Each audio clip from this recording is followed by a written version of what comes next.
Servus Mama, grüß dich. Mei, ich wollte dir heuer zum Muttertag ein kleines Video als Gruß schicken, weil du bist nicht mehr erreichbar, seit du dein Handy hast am Festnetz. Und ich wollte dir auf diesem Weg, wollte ich dir sagen, dass wir kommen morgen nicht zu dir zum Mittagessen. Aber sei uns nicht bess, ganz ehrlich Mama, dein saures Lingerl letztes Jahr aus dem Thermomix, es hat uns nicht geschmeckt. Wir haben 3 Tage danach noch was gehabt davon, gell, innerlich. Also bitte, Mama, sei uns nicht bess, ich hab da aber dafür ein kleines Muttertagsständchen vorbereitet. Ich hoffe, es gefällt dir und du bist nicht traurig und bist mir auch hoffentlich nicht böse. Jetzt pass auf. Kochkünste, ja, die vergehen, weil man im Alter sich nicht alles merken kann.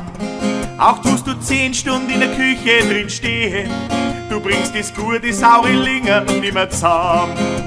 Ja Mama, ich will keine Tränen sehen, auch wenn's Lingerl verkocht aus Versehen. Mama, du sollst doch nicht um saure Lunge weinen.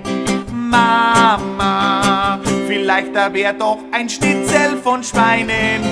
Ja, wir haben schon viel von dir gegessen und sind auch oft am Klo schon gesessen. Mama, es hat doch noch keiner grinst, da wenn's das Lingerl nimmer zusammenbringst.